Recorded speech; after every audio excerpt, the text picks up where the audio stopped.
goes down, don't be sorry when it comes around. I'm like, oh my God, I think it's karma. Ain't it funny how it all adds up when you're always trying to push your luck?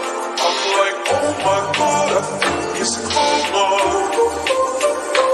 Oh my God, oh my God. Listen, the truth is, with you I would never know what the truth is. I fell for all of your lie shit. You must have thought I was stupid. I trusted and you abused it. Spent time and you overused it. A glass of ginger and jack shit. You must have thought I was Cupid. Excuses after excuses. You wanted me to feel useless. It takes a lot of truth to gain trust and we'll lie to lose it. I put you up over music. Our flaws that will make us human, but the difference is you glorify yours instead of improving. Sometimes I remember back. You got your feet on the dash. Who would've thought something so good could go so bad so fast? Who would've thought that you would hurt me so much that I lose track? Who would've thought your lips and ass would be more real than how you act? And that's a fact. I never said I was perfect, I never claimed it, but I think you can admit that my heart is where most of the pain went. Avoid all my favorite places I brought you to, cause they're tainted. You cheat, lie, play games and then blaming on being faded. It's funny how it all goes down, don't be sorry when it comes around. I'm like, oh my God, I think it's karma. Ain't it funny how it all adds up when you're always trying to push your luck? I'm like, oh my God, I think it's karma. Oh my God, oh my God.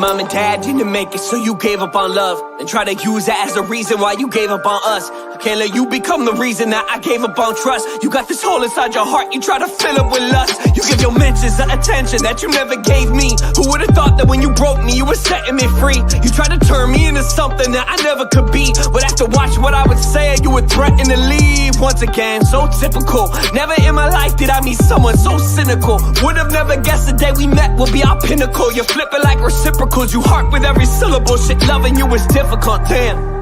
I hope he treats you like you treated me. Sometimes I wish that you could see you from my POV. My friends and family told me that it's time for me to let it be. And karma's working whether you believe it or you don't believe it. Thank you, you're an angel with no wings. How'd you play all of those games and still you got no rings? You just chalked me up to being just one of your own flings. Time to finally let it go and stop dwelling on old things.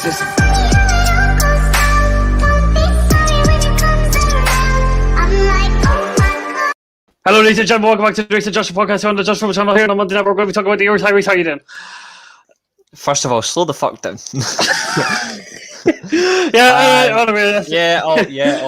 All good. Thanks, all good. So yes, welcome back to the channel. We're going to be doing about a 40 to 5 minute podcast, simply talking about the Euros, about the first couple of games, what's to come, about the Scotland game. Very quickly, in the Poland and Slovakia game, Poland are down to 10 men. Officially, the first red card of the competition, 2 yellow cards for a guy that pretty much was having an absolute horrible. It was coming, this has been chopping, changing, everything sorts in this game. So we'll keep you up to date with the scoreline as things go.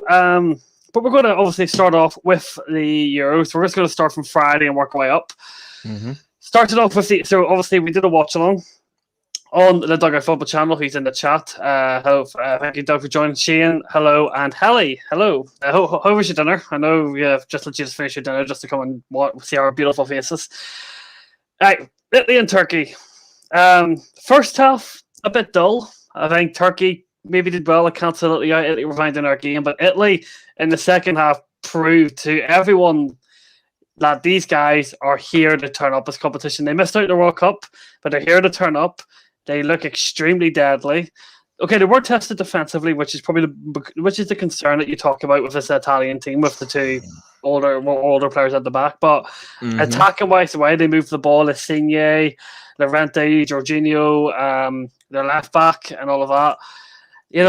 It's a scare. This team is not to be looked over, are they?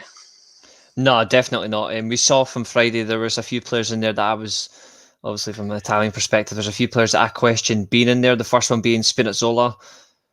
Completely regret that. Fantastic performance on Friday night, Spinazzola. He doesn't normally play as a left back. He plays as a left winger, but he was put in a defensive role ahead of Emerson, who is a natural left back. If you're going to play Spinazzola, play back three. At least play 3-4-3 or something, so you could use him further forward, which is more comfortable. But he was solid. He was completely solid on that left back position. So fair play to him. Another player in there that I think bit of an interesting one was probably a little young winger by the name of Berardi, right-sided winger. He had a bit of a shaky start though. Like, there's one thing we all noticed, we all agreed on, even though he was fantastic as the game went on, he did have a shaky start, which is expected. But other than that, phenomenal performance. And it says all, like, for me, like the man of the match, we were all coming down to a few players, the obvious being like Immobile, Insignia, Locatelli were mentioned. We also agreed on Chiellini. Chiellini was an absolute machine in the Italian defence, so fair play to them. Italians won 3-0 second half. They blitzed the opposition away, so that says it all, really. What about Turkey, right? Turkey came on into this competition, good record. They have the same head coach who got them to a semi-final a few years ago. And just to break that to dog, yep. And scored it's the fact Skriniar. one up. Yep. Skriniar. This is.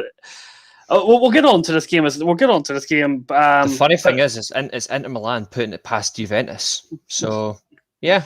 What would you make? Right, so Turkey came into this game really good. Same head coach who came to a semi-final a couple of years ago.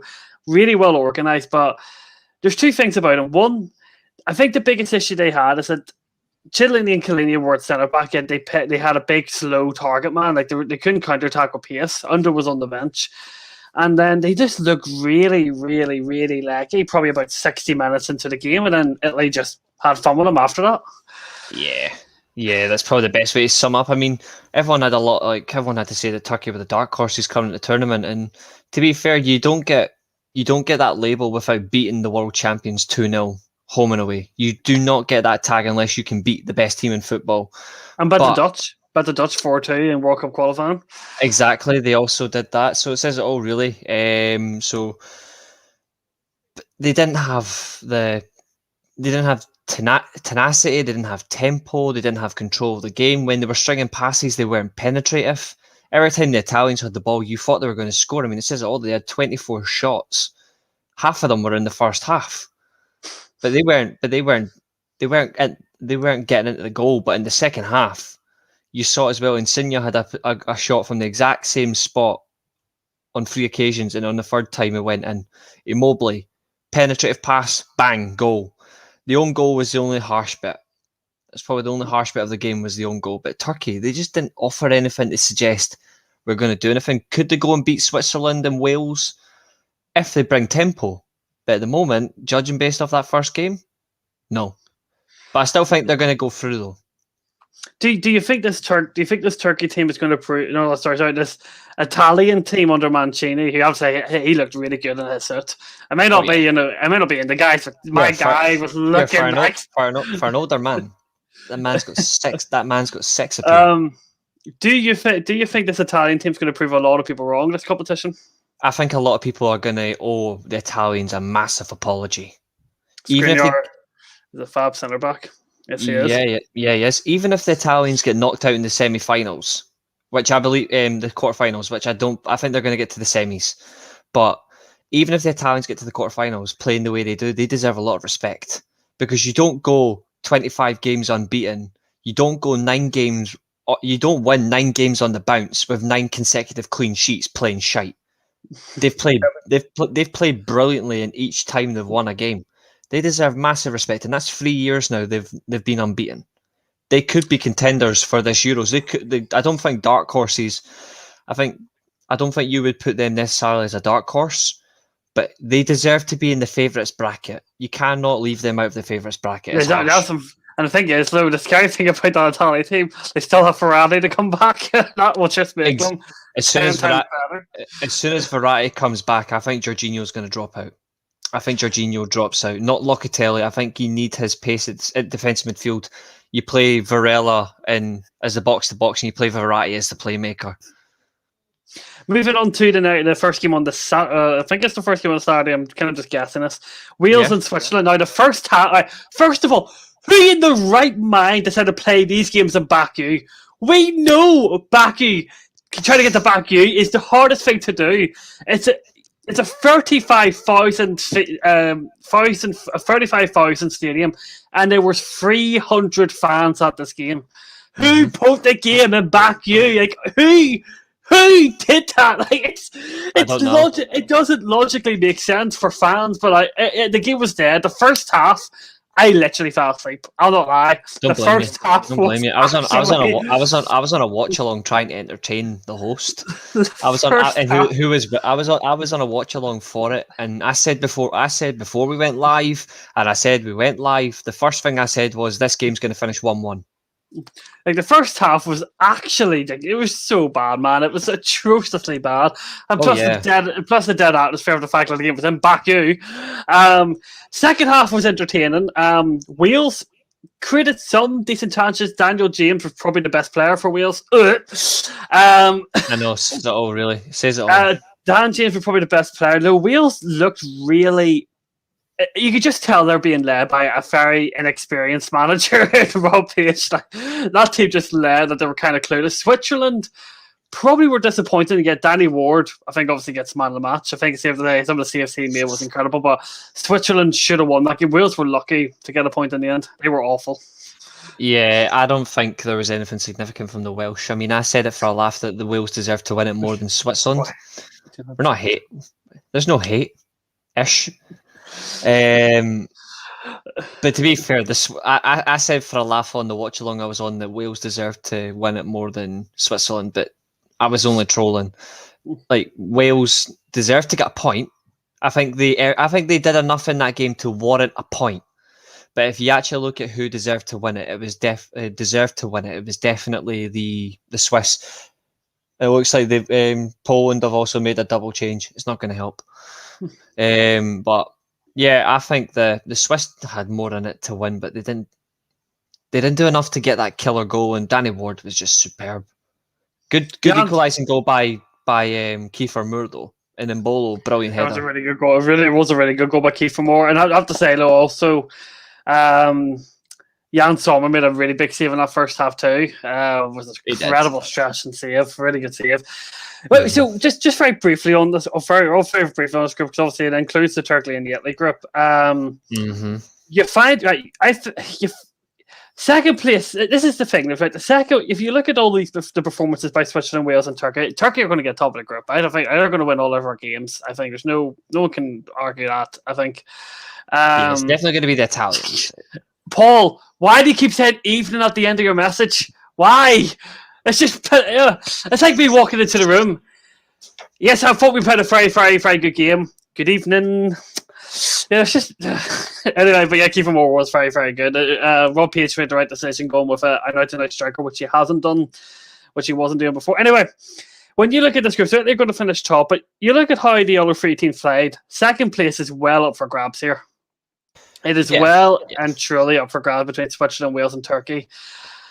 But who do you? I know it's hard to talk because obviously still 2 more games to be played. But do you think Wales under Rob Page could do it? Do you think Switzerland are probably just about the better team? What do you think? I think it's still going to be Turkey.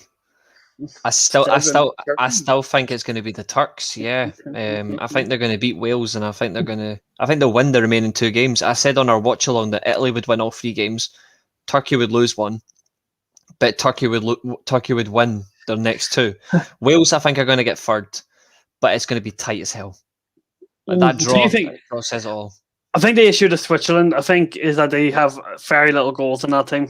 They do. You know, if you look at that, if you look at Turkey, if Turkey are not parking the bus, they have some decent players. Like, the AC Milan. I can't say anything because Sean's Çalhanoğlu. He had a good first half. And then Wales, Dan James showed what he could do, maybe in a more fluent system. You got Gareth Bale, got Kiefer Moore, Harry Wilson. Switching, you look It's not Shaqiri, yeah. and Shaqiri got hooked off after 60 minutes because he just isn't up to speed. So Yeah, I feel for him. He's a decent player. He's a decent player. He right. suits that attacking midfield role. Right, we're not going to talk about this game for the game. Obviously, I think you know I'm going with us. Just go for it. Just go because obviously the result.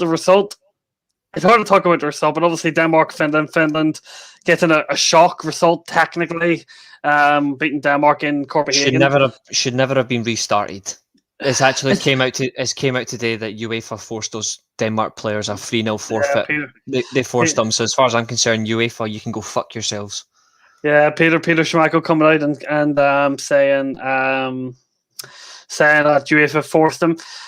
Again, we're not going to talk about the actual game itself because you can't. If the Denmark players were forced, or even if they picked to play, it's hard. You cannot expect the team to go out and just be in the mindset. Yeah, there's no way. It should have been abandoned after the unfortunate incident to Christian Eriksen. So I hope he's all right. Obviously, it should have been abandoned. It should have been a point each.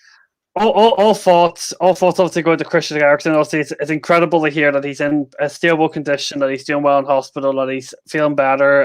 By the sounds of it was a cardiac arrest. By the looks of it, by the sounds of what has happened to it was confirmed at pitch side by match reports and medical officials. Christian Eriksen was declared dead. Yes, Christian Eriksen was declared dead on the pitch, but they managed to resuscitate him. Thank fuck. Yes. The Denmark doctors were confirmed that he was gone, as in other words, he was gone on the pitch until they thankfully. Listen, we obviously hate on Anthony Taylor, but credit to Anthony Taylor. Literally 20 seconds after Eriksen collapsed, he immediately stopped. I think it was shorter than that actually. I was out with my friends. It was like, as soon as he hit the ground. As soon as he hit the ground, he reacted. Literally. I didn't see the thing live. I was out. I'm kind of. I can't stand him as a referee in the Premier League. I think he can be a bit of a dick, but the way he handled that game, he deserves a lot of respect. The Denmark players, obviously surrounding Eriksen because of the stopping from the cameras. The medical team reacting as quickly as they did. The referee, the Denmark captain, did apparently a life-saving thing to help Eriksen get that back for extra time. So. Yeah, Simon Kjaer, he got him in. He moved his tongue out of the way so he wouldn't swallow it. He got him in the recovery position, so he's in a safe position. He's actually being put forward as the next AC Milan captain. The fact that we sit here and say that Eriksen was dead on the football pitch, like no one wants to, but we have like it happened. We have to, like, in any circumstance, we have to address it. He was medically declared dead. There's no other way to run around. And it's a horrible thing that we had to see that. They should have cut the cameras. And the BBC official at the time, when I was watching it, shame on you for one, not cutting the cameras, and two, for changing it to his grieving wife. His wife was grieving technically at the time. And also, she's crying there, so they had to get Kjaer took the responsibility as a Kasper Schmeichel to hide her face. But even so, for about 32 seconds, roughly, it was that quick. You see her crying. It's absolutely disgusting. That should never have happened. Obviously, it's a scary thing. It's incredible. Do you think? I know we probably should be talking about this, but it's reality. Do you think Eriksen's football career over? Inter Milan are actually pushing for him to retire to protect him. So is the Italian FA. They're pushing for him to just retire. But he's a proud man. He loves football. It'll probably be a similar circumstance with Daley Blind. He'll probably get a defibrillator placed in his heart to allow him to continue playing. But in my personal opinion, with all respect to Eriksen, I would not, because whether that was, you just don't know if that could happen again. I would rather you just don't risk your health. Regarding the actual game itself, listen, I don't really want to particularly go too much into detail about it, but at the end of the day, Finland do win a first European competition. And they pick up 3 points in Copenhagen. It's a big 3 points within the group for them. It could be even enough to get them through to the knockout stages if depending on how the rest of the groups go. As Doug's reiterated there in the chat, Højbjerg did get a penalty. It was a pretty bad penalty. I've never seen him hit a penalty in my life. I've never seen him hit a penalty. Easy said by Lucas Hideki. Finland had one shot on target the whole game. They and they took it really well. Shabaka never came back, a few years older. So Yeah, so back him. That's a very so that's a correct comment. Yeah. Finland. I said you can't blame Denmark for not probably putting in a performance after that. But I guess you have to talk about the competition and the facts that we have in front of us. It's a big 3 points for Finland. It is a big 3 points. It's an unfortunate goal to concede by Kasper Schmeichel. I agree with the pundits, not the and the commentators as well at the game. If the circumstances hadn't been as horrific as they were, Kasper Schmeichel would have saved that.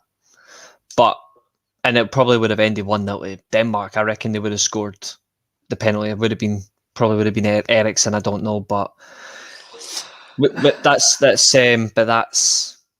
ifs and buts. Like we can't really say much. But to be fair, Finland, they came out and they played their game the exact way as they did before the incident happened. They were playing the same way.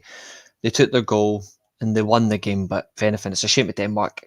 I'm going to reiterate, even though it's 3 points to Finland and it's their very first win at the Euros, the game should have been abandoned. We'll move on because obviously I think I said the fact that Eriksson was dead on the pitch for 3 minutes says kind of it all within itself. Yeah, exactly. Moving on to Belgium and Russia in Russia. I didn't see this game again. I was out at work for a night out, but I know Lukaku, by the looks of it, Lukaku had an absolute wonder game, running the Russian defense absolutely wild. Now, you can either look at this saying, are people wrong by saying that Belgium under Roberto Martinez is... People saying just because Belgium is managed by Roberto Martinez, it means they're not a good team. Has this proved them wrong that this team is truly a threat? With De Bruyne is a comeback, Ian Hazard still a comeback, or is this just Russia, or is this just Russia actually showing who Russia truly are? Could be a mix of both. Or is it the Kaki show? To be fair, I was on a podcast last night, and my exact words were, Belgium aren't a world-class team. They're just a team filled with talented individuals that take the game by the scruff of the neck and they'll get the result. I've never rated them as a team, but last night they played like a world-class team. But can they keep this going? I don't think so. As Helly says, they're coming up against Denmark next, and obviously we don't know what state Denmark are going to be in, so that could be interesting. That's a very good point. But yeah, they ran Russia ragged, and it says it all that I was going to say Zhirkov, but every time you hear his name on commentary, it's pretty much sounding like you're saying Jerkov. So Jerkov didn't last long yesterday. He came prematurely. He got subbed off. It just shows that a man at 38 years old who just has not got the ability to play anymore. Like, he was pretty much finished. He should never have been on the pitch. Basically taking the spot of someone who deserves to be there. Russia didn't get going either. Yeah, Russia were very disappointing. Moving on to a game. Moving on to England and Croatia. Now, listen, I'm going to be controversial. Besides the first 15 minutes, I don't think England were that good. Thank you. First 15 minutes. Yeah, fair enough. England they moved the ball really, really well. They were playing some really good stuff. They were creating some good chances. But see, after that, I thought Croatia would have. And if Croatia were smarter in the final third, they would have got a point out of that game because they had probably more possession towards the end of the second half. England were very slow, methodical, making mistakes. They weren't creating a ton of chances. Harry Kane was basically non-existent in the game. Should have called Ghostbusters. So it's okay. It's a good point for England, obviously in front of their home fans. But if you were Croatia, you really missed out an opportunity to get a point because as I said, besides that first 15 minutes, England were not as good. Listen, England were being overhyped over that win. It was their first win in an opening group game in the Euros in something like absolute ages. But I also don't think England were particularly. It's the first time they've won an opening game at the Euros at the 10th attempt. Brilliant. 10th attempt. If you were Croatia, you'd be kicking yourself because you had an opportunity here. They had a very good chance. The Verschalco cross that somehow Mings managed to bounce himself out the way to cause, I don't know, maybe a Perisic distraction. But Perisic, as a right-footed player in that position, should have done a lot better. So we'll see. But they had some chances, and I'll say this as well. Like, this whole Like, Calvin Phillips is a decent midfielder, right? But for fuck's sake, he is not the Yorkshire Pirlo. He is not the Milan legendary 11 all in one from '07.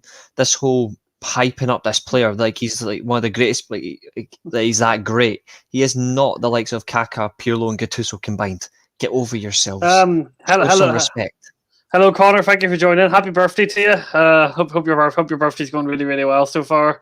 I said I'll be in your stream. I'll be in your stream about it. Just to say a quick hello while the Spain's game up. Yeah. Thank you very much for coming in. Hope you're keeping well. I'll have to get you on the show. Happy birthday to you. Hopefully your team loses the league next year as a birthday present. I'll have to get you on the podcast. So I'll have to get you on here at some point. But you look at this Croatian team, right? You had Brozovic in the middle. He's an Inter Milan player, if I'm not wrong. Brozovic. He's good. Kovacic has had 2 exceptional years at Chelsea. Modric speaks for himself. Perisic on the left wing. Kramaric, who was out of position, fair enough, on the right mid, and Redic, who was the striker. You'd expect a team like that, though, to play better. Yes, maybe some players are out of position, and yes, they're older, but that is still a good quality structured team. And Pickford had to make one real save. Yeah. The one thing about that is they got it completely wrong. Perisic, Rebic playing as a striker, no, you can't do it. You play Kramaric up top because that's the smarter option, or you play Petkovic. It's one of the two. But you've also got. You could easily just switch the system and play it like as a diamond, and it would have probably suited them really well because they've got you could have played Pasajic as an attacking midfielder, played Rebic as in a front 2 on the left-hand side. That is easy enough for him, and then play Kramaric up top. But instead, I don't know why you would play Rebic as a striker. He isn't good enough to play in the striker role, but from a wide perspective, he's much better cutting in because he's got the pace. But they'll be hard undone because they've got a decent team. They're also unlucky that they've not got... to worry, Reece will win the league and you could be in no man's land again. Nah, not happening. They're unlucky they lost Barisic to injury before the Euros because he would have been more effective for them on the left-hand side. Do you think everyone's overhyping about this England team then after? Because as I said, I'll stick to my words. I don't think they were anything substantially great. We'll see as it goes on. I mean, there's a lot of England fans that are saying they didn't get out of first gear and all that, and I'm like, yeah, but we'll see. But if you come up against a proper team, will you actually win? Like it remains to be seen. We'll find out. But I think it's the problem with this is the media hype them up so much, and I'm like, you don't necessarily have to constantly hype them up. Let them play their football. I'll ask you this, right? Against a team, like, say, okay, let's hypothetically say it's France, Portugal, or Germany, if they top the group. Could he get away with playing Trippier at left back with 2 CDMs and Tyrone Mings? Ain't going to happen against those 3. Because you could play the likes of, like, even though he's had an unfortunate season with numbers for goals, like Werner, you still play him up top. He drags Mings left, right, and centre. You play Sané, Gnabry, or Thomas Muller as well. You've got Havertz in there. They've got the pace, ingenuity. They've got intelligence and movement. They could expose them. The only good thing for England is the only good thing going for England is if Maguire comes back. It gives them a little bit more solid in defence. But other than that, Trippier should be playing as a left back. If you're going to do it, you play Luke Shaw. Hi, George. You've got comfort there. But we'll hi, George. See. How are you doing? George, if you're free and want to come on the podcast, you're more than welcome. So we're just talking Euros. Like, so if you're free and want to hop on, same to anyone else. If anyone wants to join us, by all means. I'm in a pleasant mood. This is just a chill. Reece in a good mood. This is a good opportunity to come on. If anyone wants to come on, you're more than welcome. I think the only thing about England is, and the one thing is, and I'm going to stick to this, is the media hypes them up so much, and it does get to their head, and it's unfair for these players, especially young players. Like, they do have a little bit of arrogance behind them, which is a good thing, but too much arrogance can be a problem. And the media hype up that much where it exposes them, and that's not a dig at England because there's other teams that hype up their teams as well. But you look at it as well as like they do hype it up probably the most, and it's not fair. So moving on to the next game now, Austria North Macedonia. Now, I actually decided to watch this game, and I'm pleasantly surprised I did because Poland should have equalised in the 90th minute. Yeah, they fucked it. Poland have fucked it. That should be 2 each. Anyway, credit to North Macedonia. Right, this is obviously. Hi, Richard. Hope you had a good day at work. Thank you for coming in and seeing my beautiful face and his ugly face.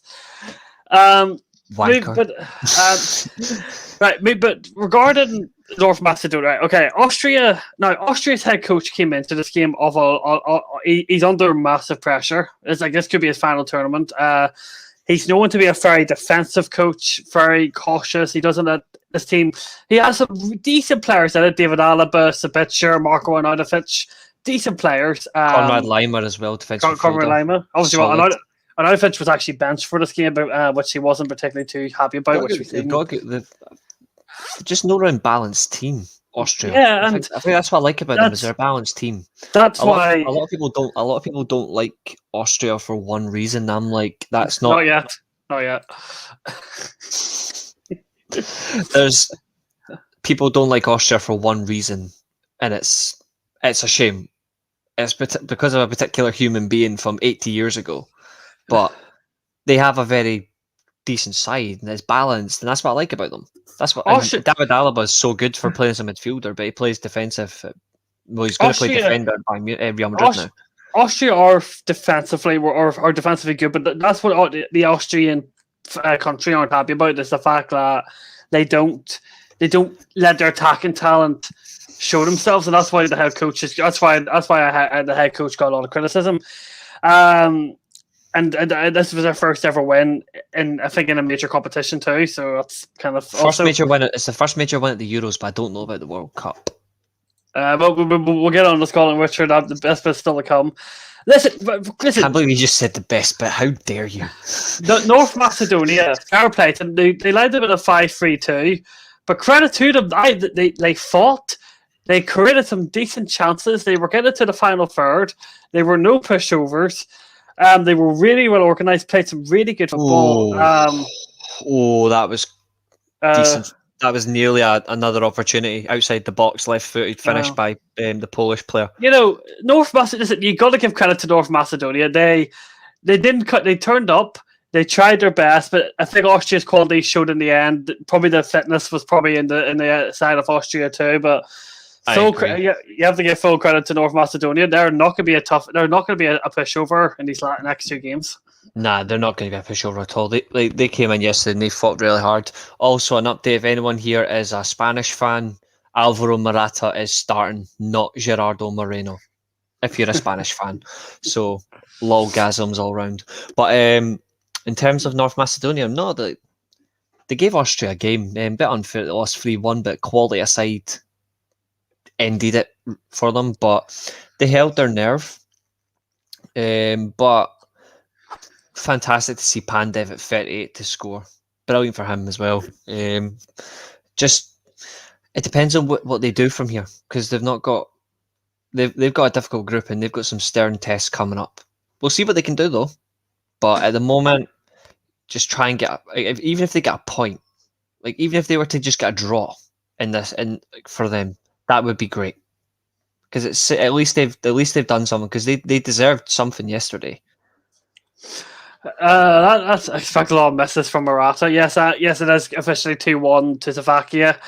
Lewandowski is now officially Levan Slopsy. Slovakia officially get 3 points, but I said we'll come on to that game too. But North Macedonia and Austria, obviously looking in this group. Do you think any of them could finish second? Maybe. What do you think? Let's have a look. So you look at the group in general. So you've got North Macedonia, you've got Austria, you've got Ukraine, and you've got Holland. I still believe, even though they lost yesterday, I still think Ukraine are going to win this group. The way Shevchenko has them playing, the tempo, the pace in their team, the discipline as well to play good football, but also defend well as a team. They're not going to be easy to beat. They deserve the title of dark horses. I think they're more of a dark horse than Turkey are, but Turkey are still got a decent side. But you look at North Macedonia, it's hard to say really because they've got a lot going for their team. It's not going to be easy for them. Austria, you would expect to be in the running because they've got some world class talent in there. Holland, they better show what they're capable of because yesterday they showed they can win a game. Ukraine are the seeded team in the tournament, and in terms of the tournament, they're the seeded team in that group, so they should do better. But overall, it just depends on who does it better on the day. But I think North Macedonia are going to get a point, but I think it's going to be the same as before. I think it's going to be Ukraine to win it and Holland to come second. Hello, Helen. Thank you very much for coming into the stream, bro. I do appreciate it. But let's move on to that. So this game last night, absolutely incredible game of football. I am staying up late to watch these games and work, even though I have work, and I'm absolutely glad. The Netherlands 3, Ukraine 2, Wijnaldum put in the Dutch up in the 52-minute, Weghorst in on the 58, and then Artie Yarmolenko bring a goal back. Incredible goal of that left foot. Absolute beauty.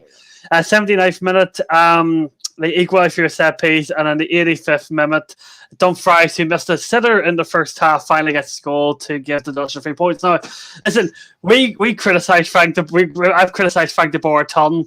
He did stick with the 3-5-2, but despite Jesus planes Christ, flying overhead the Johan Cruyff Arena, which is even funnier. The 3-5-2 in the Netherlands with this Dutch team, but that Dutch team played some incredible football. The way they were moving the ball, their interchange and the fluency, the width in the play, especially from Dumfries.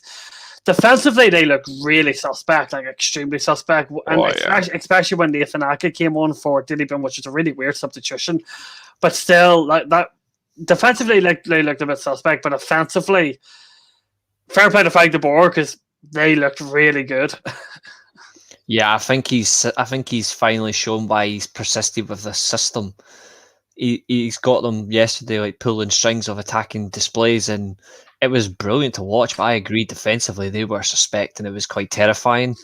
But could they get away with a little bit more? Maybe, maybe not. But they really need to improve it. I think they're unlucky that they didn't have De Ligt yesterday, starting. No Van Dijk in the defence as well. It's going to be a major issue for the Dutch. Funnily enough, it's surprisingly Van Dijk's supposed to be like the best defender in the world, but he's never played for Holland at a major tournament. Mm-hmm. We're going to this Dutch team, right? You look at all the Depay, Weghorst, Wijnaldum, Frankie de Jong was again incredible. I disagree. I thought de Jong was pish yesterday. I thought de Jong had a good game. Wijnaldum had a good game. De Jong was pish. Regarding and then regarding what do you call it?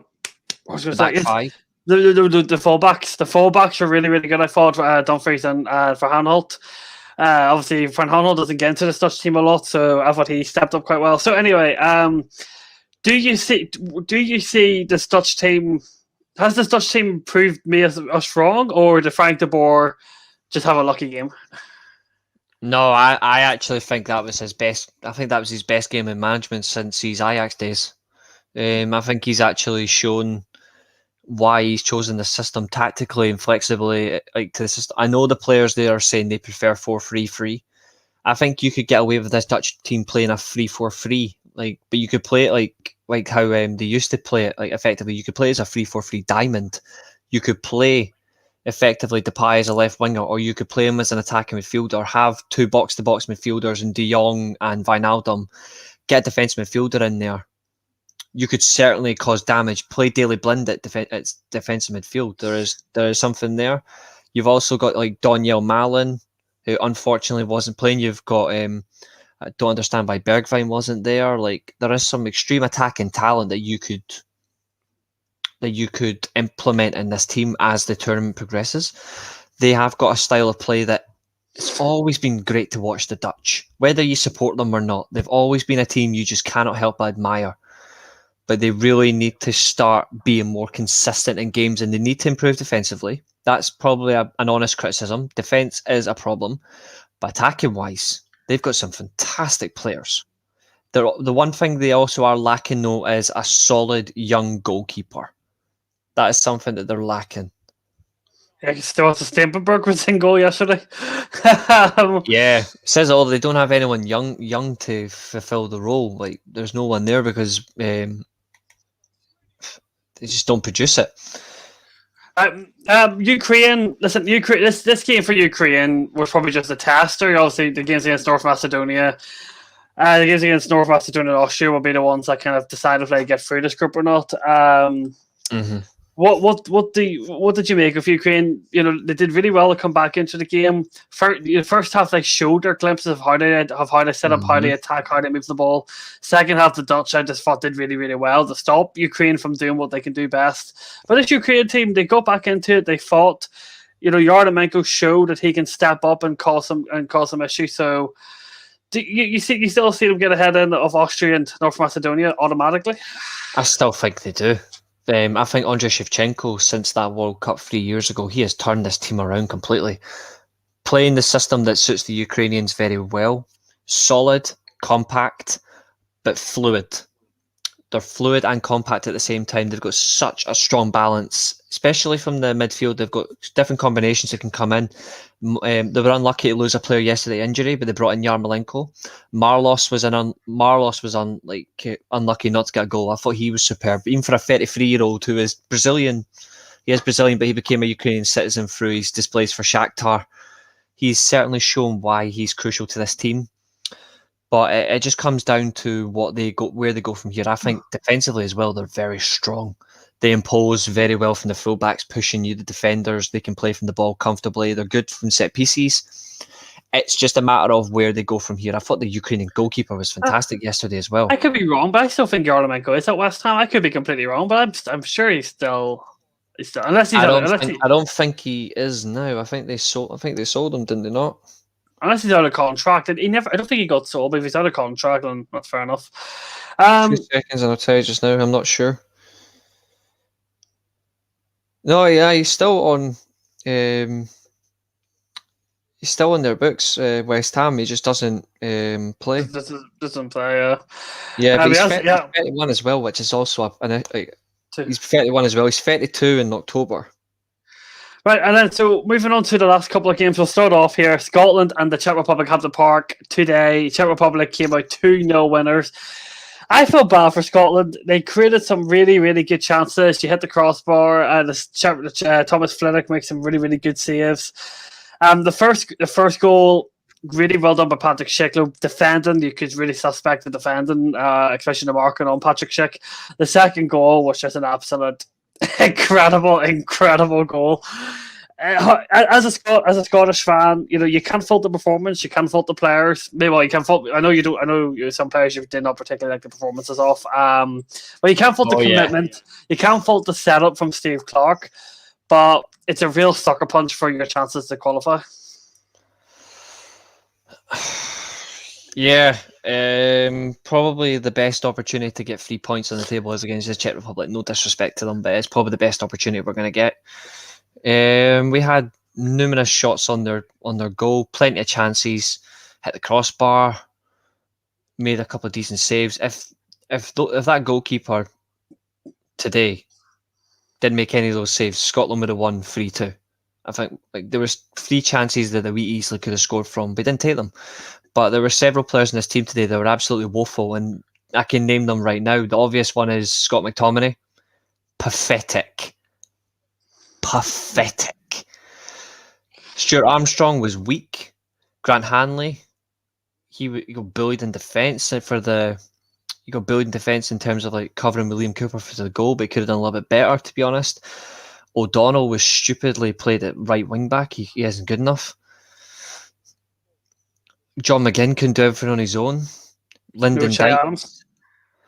Che Adams was unfortunate not to start. He should have done. Lyndon Dykes, he was basically like Casper the Friendly Ghost. Don't know why Kevin Nisbet didn't get more time on the pitch, but it says it all really. Robertson had some brilliant balls into the box, brilliant balls across the pitch. Nobody got on the end of them. I thought Marshall was unlucky to be that chipped off his line, but I don't know why he was so far ahead. I don't know why I do not know why Hendry shot from 35 yards as well. He is the reason we conceded that goal. I don't know why he done it. But on the other hand, it's our first game at a tournament. These mistakes are going to happen because they've never been there before. We can only progress from here. But it just says all that that this does happen. We can only go from here. Why Adams didn't start today? No idea. No idea. The Czech Republic, they didn't do anything. They didn't do anything great, did they? No, They sat in the shape. They kept the shape. They kept the lines closed. They kind of just basically said, "Right, Scotland, come and try and break us down." Which obviously Scotland aren't made to break teams down. They're made to try and be broken down. So Czech Republic made the game awkward. But if it wasn't for some Patrick Schick magic, that game probably would have been nil each unfairly to Scotland, because Scotland should have won it either way. But yeah, it's a sucker punch because the fans were up for it, the players were up for it. Some players maybe didn't turn up. Some dodgy defending. Do you blame David Marshall for the second goal for being so far out? Yeah, he is not. He is inexcusable for that. There's a lot of people saying that Craig Gordon should start the game. Even if Craig Gordon was at that same spot, he is still not saving it. It's just unfortunate. It's circumstance. I don't know why he was so far ahead, but also I blame Jack Hendry from shooting from 35 yards. He should never have done it. He should have got the ball closer into the box, be more direct, but instead he decided to shoot because he thinks he's fucking Superman. Fair enough. So, as I said, you didn't beat the Czech Republic, so you've got a soccer blow. We're gonna kind of wrap it up on this because I need to go get some fib here before the Spain game kicks off. If that's cool. Do you is the game against England at Wembley or Hampden Park? I forgot. It's at Wembley. Then we play Croatia at Hampden. England have got all their games, bar potentially two in the tournament, at Wembley. Do you see? Obviously, if you don't beat England, but you beat Croatia, you still have a small chance to go for it. We've seen in the last year, it was like Northern Ireland got through. We've got through to the round of 16 on 3 points when we beat Ukraine on the last game of the group stage. So it is possible, but I think you need a point against England. I think you never play for the draw, but I think in this case, Steve Clark's gonna have to come up with a masterclass. If you get a draw, then just go all out on Croatia. I think that's probably your best chances of going through. I still think we can get 4 points. I still think we can. Like, it's not me being big-headed or like absolute overhyping us. I still think we can because we have got some good players in this team. It's just the certain players that should be playing, weren't playing today. But you look at it as well, like, we were a very strong team in terms of, like, we were creating chances left, right and centre. We were attacking them. We just didn't get the ball in the net. That was the only problem with today's game. But I still think we can beat England. I still think we can. I think we can beat them 1-0. It's not going to be easy. But if we get a draw, at least it gives us a fighting chance because it means we only need to go and take the game to Croatia. But we'll find out on Friday night their result. If they beat Czech Republic, then it helps us a lot as well. But it's going to be hard regardless. Like, it's not going to be easy. So final question to you, just a quick look ahead to the massive game that we all know that's coming tomorrow between Germany and France. Obviously your second nation, I guess. France coming. Sorry, Germany. So France, Germany, second nation, Germany. Exactly. How do you see it going? I think it's going to be a 2-2 draw. I think it's going to be 2-2. I think this is going to be the only game these two teams drop points in the group stage. After that, I think the Germans and the French will beat Hungary and they'll beat Portugal. Ooh, that's a fair one. Do you think this game is going to be a bit of a cagey affair, both teams just not wanting to lose, or do you see it being full on, bang on, Andy and stuff? It's good. I think it's literally going to be the Germans pressing the midfield the Germans pressing the midfield. I think the Germans have got the most balanced midfield in the group. I think they've got the most balanced midfield, but there's some areas where the French are slightly a little bit ahead, particularly like maybe the striker position, like the central striker. They're better there. But if you look at in terms of defensively and goalkeepers, the Germans have probably got the better goalkeepers. but defensively they're roughly the same. I think it's whoever wins the midfield battle. It just comes down to if they can stop Kante and stop that Pogba combination, because obviously they haven't lost in 27 games. We'll see what happens. But the Germans have got very good midfielders in their own right, like Gundogan, Kroos, Goretzka. You've got Florian Neuhaus as well as a young midfielder. Thomas Muller's back in the team. Havertz. Gnabry and Sané could be used if they play as a back three. The main man being Kimmich. Like, there's so many good options in this team that I think a lot of people are underestimating the Germans, saying that they're going to get absolutely smashed because it's France, but the Germans are particularly good in the group stages. Like, they've always had very good group stages, particularly in the Euros. Obviously, 2018 was crazy. It was crazy in the last World Cup. If you think about what they're like, they are still incredibly good, and the Germans always start fast as well. If you think about bar, obviously 2018, which was, it happens with the reigning champions, they always start fast. And the Germans are going to be up for it. It's going to be a masterclass of the German high press passing the ball around versus the defensive but quick passing of the French. It's going to be the diamond versus either the back three or the 4-2-3-1 of the Germans. I'm looking forward to it, but I think it's going to be a draw. Doug, man. Why, man? I seen him for I watched him for Leipzig when he played for us on loan last year. I know how good he is. He had the best minutes to goal ratio in the team alone. Right, and then the final, last, my last question. This is a funny one. Do you think Hungary will do anything against Portugal? I would love to see the Hungarians take a point off them, but I think Portugal are going to be too strong for them. You think it'll be too? I said it would finish 5-0, but I don't want to be that horrible. But I did predict 5-0. But if the Portuguese start quick, take their chances, this game could be done by half-time. Probably will be. Probably will be. But as I said, thank you everyone for coming in here. So this is just literally like a rapid Euro update talk thing, Mobob, updated, see video games and stuff. I said, well, maybe depending on time and stuff, maybe me and Reece will do one of these later in the week. Maybe we'll do two of these every week or something until the tournament's over. Just keep thinking of days. That seems fair. We'll keep it short, simple, and rapid. Mm-hmm. Absolutely. You like the sound of that? Good show, that. So I said it was very quick. I said when the Euros ends on the 11th of July, that's when England won't be there. That's Kitty for the guys. The Spain game's going to be very good.